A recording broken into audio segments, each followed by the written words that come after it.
Hey, you guys, I'm Venus Monique from the hit crime drama Vindication, and you guys should definitely make sure you're catching the Maurice Brown Show on Roku TV.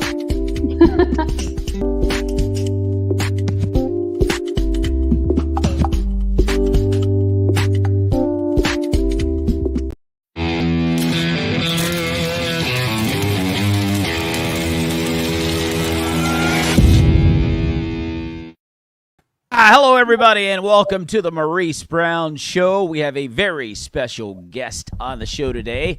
He has been performing his signature jaw-dropping illusions for nearly 3 decades. He's performed in almost 50 states, all 50 states. He's also visited 21 different countries, performing for churches, organizations, and businesses. And he is regularly featured at the world-famous Magic Castle in Hollywood, California. He's also a pastor with a master's degree from Fuller Theological Seminary. Ladies and gentlemen, with no further ado, please welcome the very talented Danny Ray. What's up, Danny? How are ya? Hey, Maurice. Thanks for having me on the show. I think you just blew their minds right there with magician and pastor. I think they just went, wait, what? I think we may have done that, but at the same time, drawn huge interest to find out who is this guy, Danny Ray. Danny, first of all, before we dive into our Q&A, I mean, what have you been, because we were talking a little bit before we came on live about dealing with the pandemic as performers. How have you been dealing with that? Yeah, so during the pandemic, we had to switch and do a lot of video stuff, obviously. And so we put out a video series for youth groups called Deception. And then it sold okay, but it was like, okay, this is our only source of income. God, what do you want to do?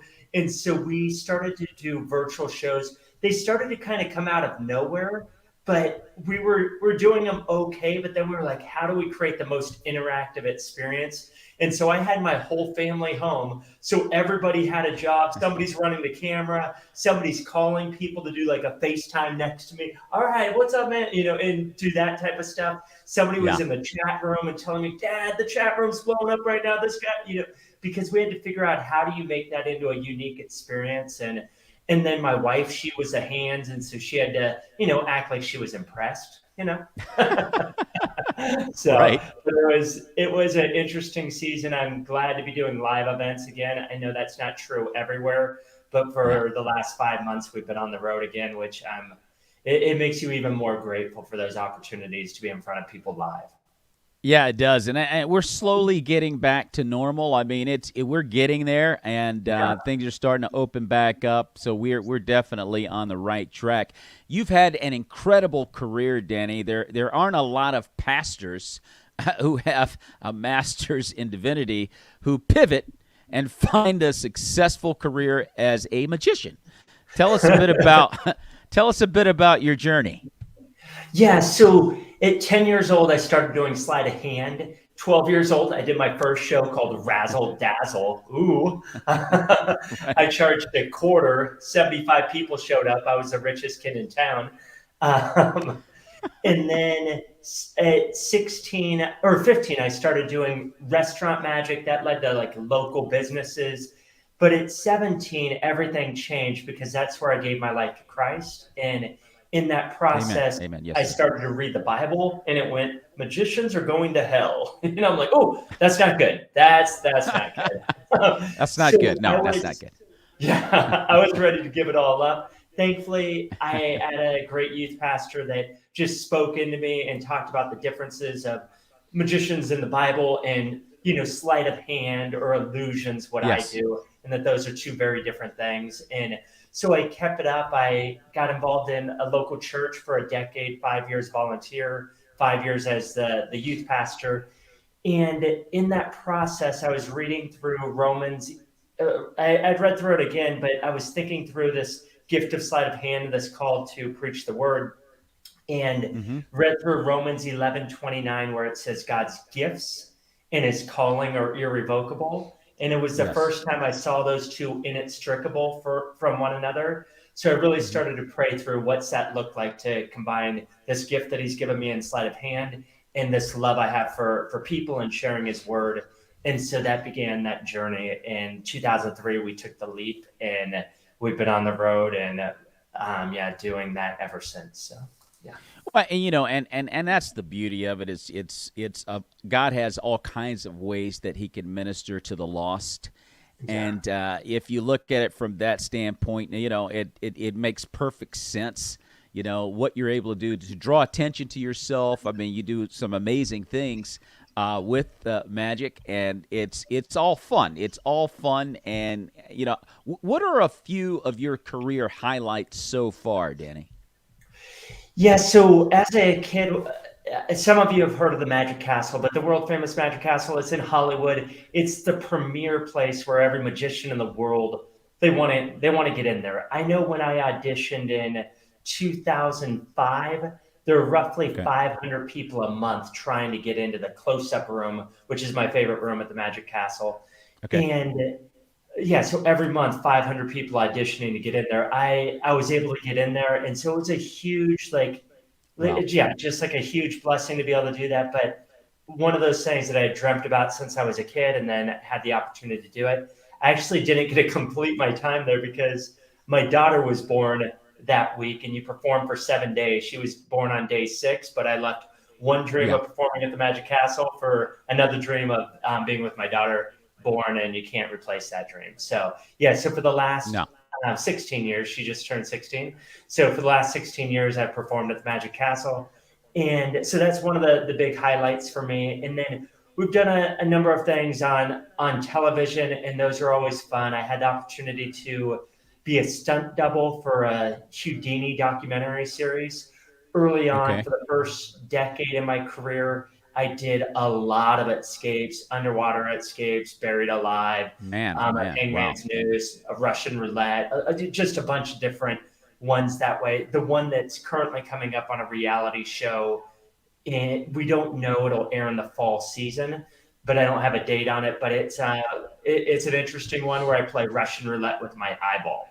Oh I'm my not saying gosh. it's the brightest idea, but that'll hopefully be here in December is what it looks like, but it's hard to know.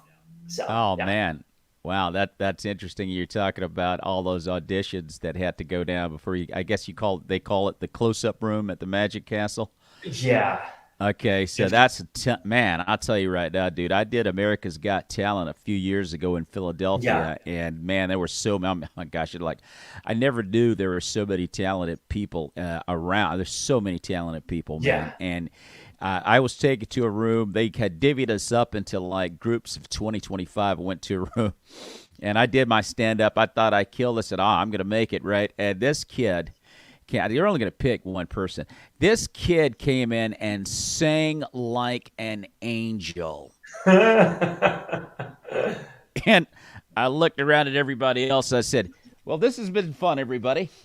This has been a lot of fun. I think good to meet you, because we weren't going to make it. That kid was awesome. But anyway, man, I tell you what, I love the fact, and now you're an illusionist who's written a marriage book.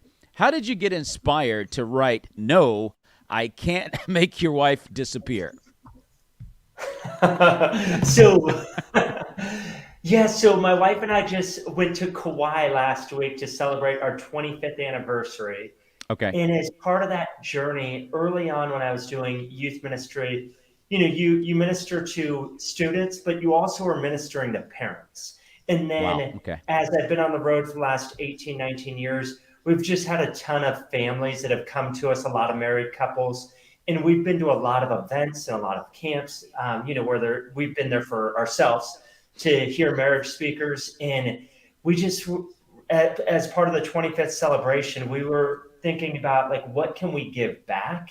And we really wanted to take all these things that we had learned over the years and put those into written format, the things that we would give to an engaged couple, the things that we give to a married couple. And so, but then we had to figure out how do we blend, because most people that are coming, I'm sure like you, Maurice, is they want to see your comedy. And of course they care about your faith too, but Yes. sometimes that comedy comes first.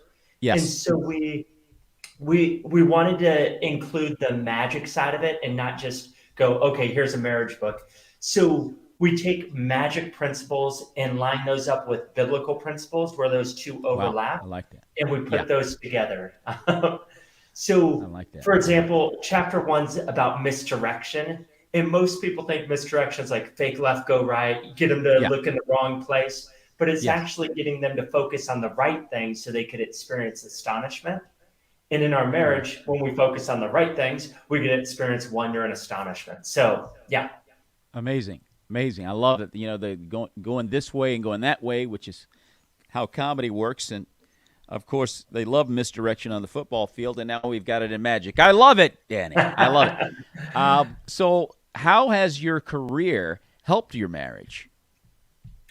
Yeah, so I really feel like the principles of a magician, where you're really trying to build things up. It's really similar to a comedy show. You don't want to blow everything up front, and then they're like, "Oh, that's great," but then by the end of the show, they're like, "Oh yeah, texting." They're not. You Yeah, want to yeah, continue to create constant engagement.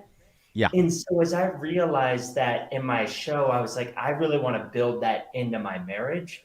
And so we Wow. started to really think through how can we create long term. One of the, an older book now, but Seven Habits of Highly Effective People talks about having the end in mind. In Okay. magic, it's the same way. It's like, how do we want to end? In our marriage, same way. How do we want to end? And we want to end in love, rejoicing, loving God more, loving others more, giving more. And so we have three parts of the book. The first part looks at communication. The second part looks at overcoming. The Yes. longer you're married, the more difficult things you will have a death, you'll have a loss, you'll have a sickness, you'll have something that comes up that's devastating. And you Hmm. have to figure out how do you overcome those as a married couple. And then the third section is all about thriving and really living into the purposes that God has for us in marriage. Awesome. And I love what you said about how you're doing yourself. You incorporate how you work an audience, you can certainly incorporate how you work your marriage. Because Yeah. honestly, what we do on stage, actually it's a pure miracle.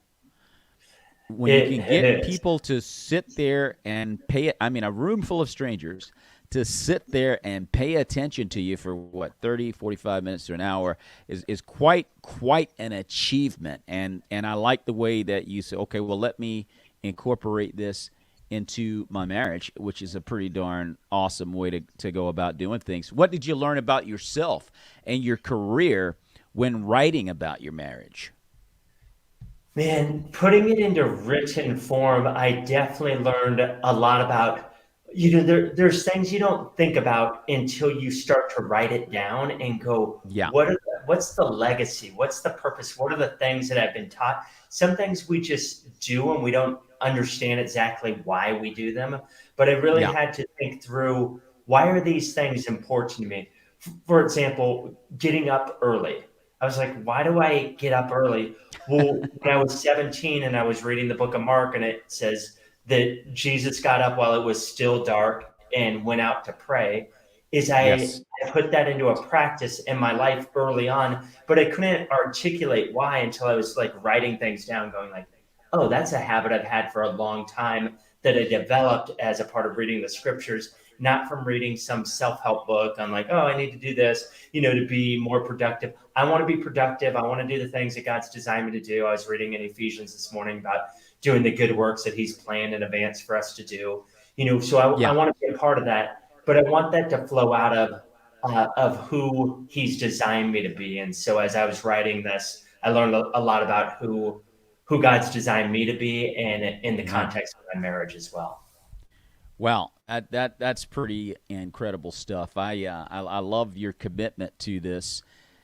Your wife adds her thoughts, Danny, to the book. She does.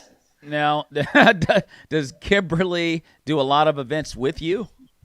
So she added not just like the parts in the book that are Kimberly's corner in, but she's on every page of this book. She's helped me write the whole thing, but it's coming from a magician's perspective, so it didn't make sense for us to do it from both. Like it would have created confusion, but we Yeah. definitely wanted her thoughts in the book.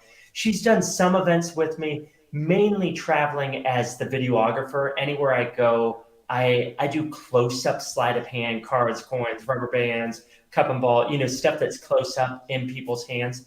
But they're for larger events. So we have a videographer that travels with us. So 4 to 6 times a year, she'll travel with me. And not often, but sometimes she'll speak with me. She's developing that side. It really feels like she's trying to figure out God's call on her life that way. A lot of people have spoken into her life, like they love.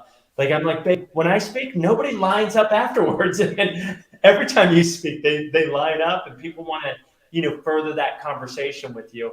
And I'm talking like, what, 30, 40 people? I'm like, babe, that's never happened to me. She's like, well, it was the topic. No, I could talk on any topic. It doesn't matter.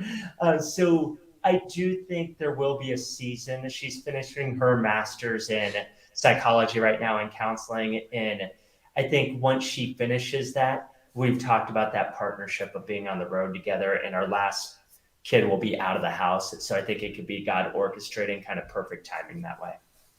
Man, it's awesome having your wife travel with you, man. I tell you, my wife will, if need be, like, and my wife's from Brazil, okay? So she sometimes, if it's a last ditch thing we got to do, she'll come out calmly, introduce me, and she's not a speaker, she doesn't like to speak in front of large crowds, but whatever has to be done for the mission, she's all in.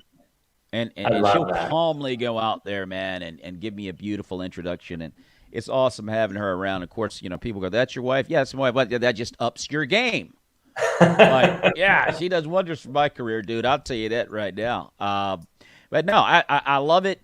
You got to work as a team, Danny. There's no doubt about that. How did you come up with the 3 sections that are highlighted in the book? So I talked about that a little bit earlier, those 3 sections being the communication, the overcoming, and the thriving.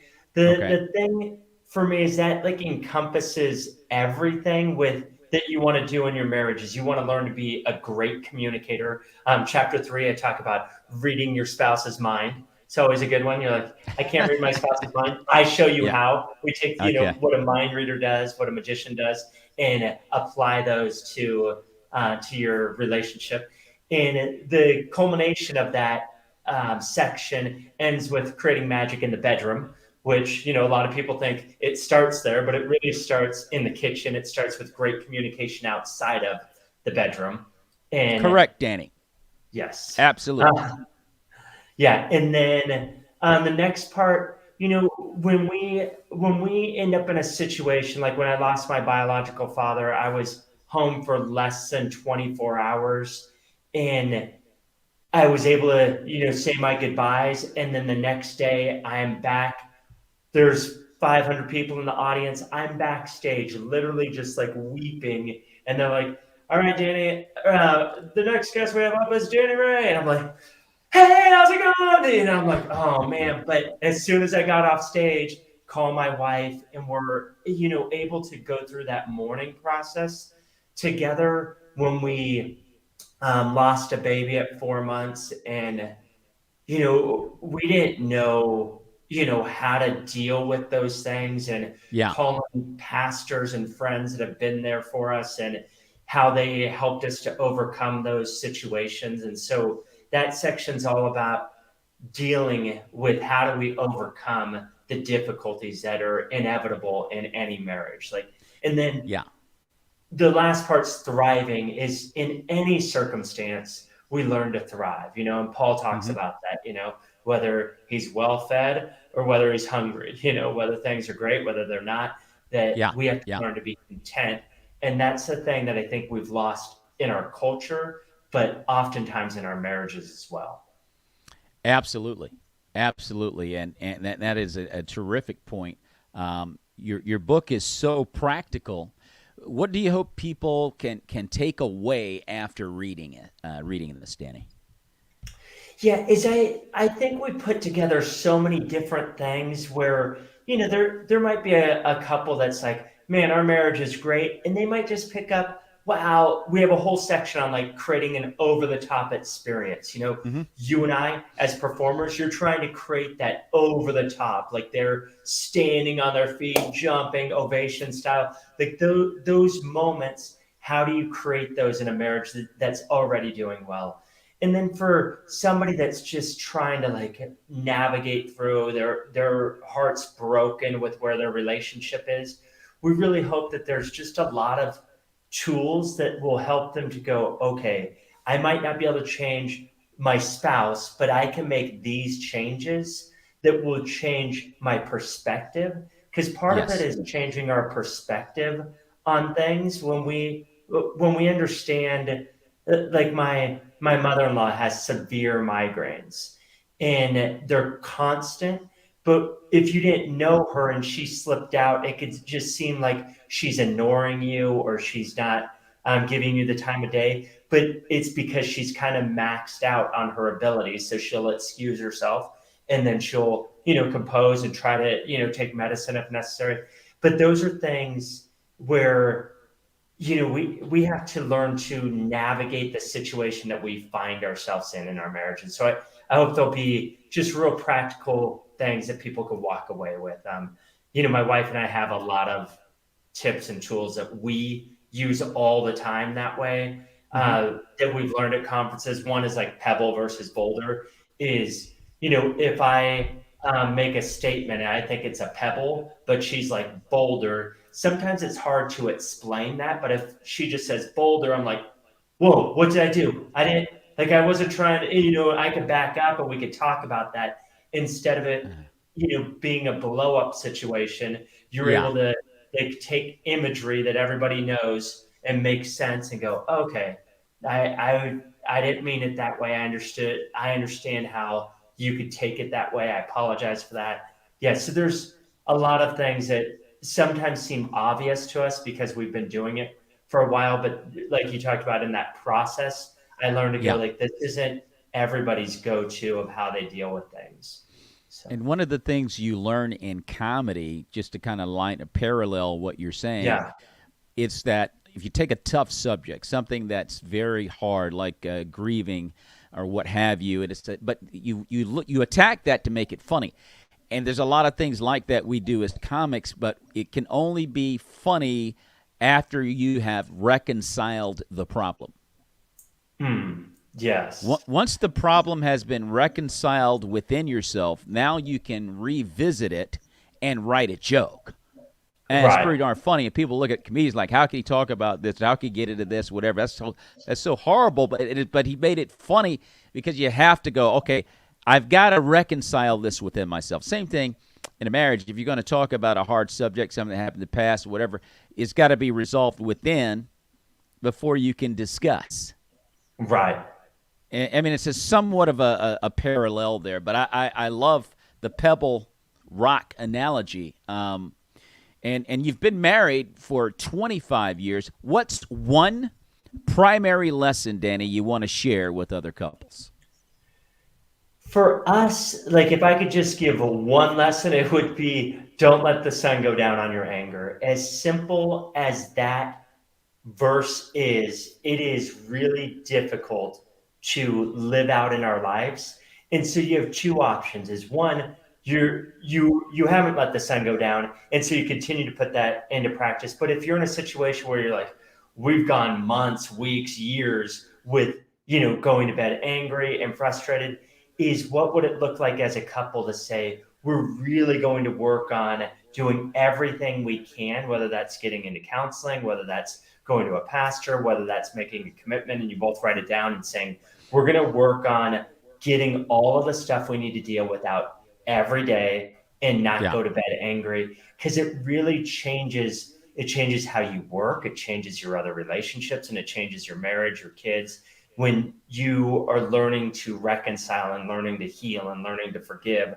So the principle though would be not going to bed angry. And I think it's one of those things that my wife and I've done from the beginning, and it's helped us to stay on the same page every day. Footnote: we have gone to bed angry, but it's really rare, and it's because we're trying to work it out. and we end up either falling asleep or just like we literally can't come up with a solution. But we'll do anything, even if it is embarrassing for us. We'll go to people that we know to go like, hey, we are in the middle of a fight right now. Would you help us? Like, you don't want to go in the middle of a fight to friends, but we've done it. Yeah. We've done it with pastors that are friends of ours. We've done it with counseling. It's like, okay, we're at a place where we can't solve it on our own. Let's figure this out. So it's that kind of commitment, though, that I would say changes things. So Cynthia Johnson says, don't let the sun go down on your anger. Just stay up and fight. I love Cynthia Johnson. But don't let the sun go down on your anger. I mean, I think kudos to Pete. Was that Peter Frampton? I don't know who it was. But anyway, I love it. I love the analogy, a big-time analogy. Now, you're going to be on an upcoming episode of a magic reality show.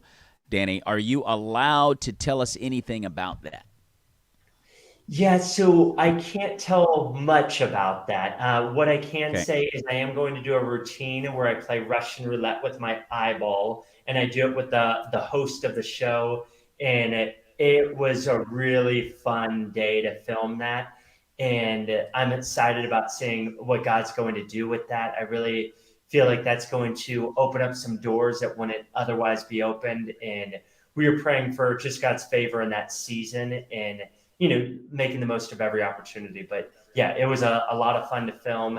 And it's one of those things like, with AGT that you were on is you have to, audition for this, and then you meet with the producers and then you're working with a writing team. Like there's a whole process that goes into this that I had no idea existed. The stuff I had done previous was just, going onto a show, doing it. But for these reality shows, they're working with you, at least this particular reality show, to make your presentation the best possible.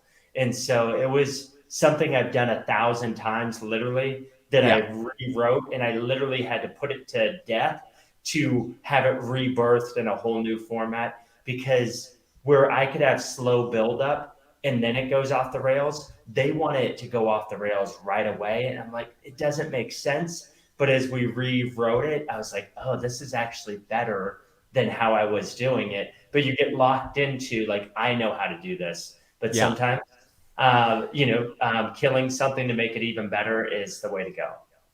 And that's how it happens in TV. Comedians that appear like David Letterman when he was still doing it, or Jimmy Fallon, Jimmy Kimmel, all these guys, you do your set, they like you, but they will almost rewrite your set. Like, wow. You're doing 5 minutes, but they're going to edit a lot of things to how they want it presented. So I kind of know what you're talking about there. Before we get out of here, Danny, do you have a trick for us, baby? I do. Yeah. Let's do this. So I figured with doing something on marriage, I have to do something with ink blots. And so these are ink blots. Maurice, what do you see there? Tells me a lot about you, whatever you say. Okay, what do I see? What do you see? What do I see? Man, oh man, dude, I'm looking at a scary dude with this. It could be a scary dude. It could be a scary dude. So I have 4 of what we'll say are the scary dudes. Now, if I was to take one of these, I could just go like this. And this is the sleight of hand part where I could just turn one face down invisibly without you seeing the moves. I'll do it again. Like that's the second one that turns face down. Now, what's interesting about this let me do one last one, Maurice. Okay. There's the last one, turns face down. But you said scary dudes, and they are actually 4 scary dudes. There it is. Okay. Awesome stuff, Danny Ray on the Maurice Brown Show. 4 scary dudes for sure. I don't know if that was a royal. I don't know if that was a royal flush or what, but you're the winner, Danny. How about that? Ladies and gentlemen, we've been talking with a magician, keynote speaker, author, and pastor Danny Ray on the Maurice Brown Show. If you have enjoyed our conversation. Like it and share it and subscribe to the Maurice Brown Comedy Channel and any social media engine that Danny Ray is a part of. And before we do get out of here, how can fans follow you on social media? Danny Ray Magic. So for Instagram, TikTok, Facebook, whatever else is out there, something like that. Those are the ones that I'm on all the time. Yeah. And then DannyRayMagic.com is where they can, find out more about me or Yes. pick up the book or Amazon or any local bookstore. Yeah. Absolutely. Absolutely. And if you're coming in on the tail end, you're like, oh, I missed it. It's okay. Don't worry about it, because about midday tomorrow, you can see the whole thing on the Creative Motion Network on Roku TV, so you didn't really miss it. It's okay. You can see it tomorrow. So, Danny Ray on the Maurice Brown Show. Danny, thank you so much for stopping by, and may the peace of Christ be with you and your family. God bless you. Thank you so much, Maurice.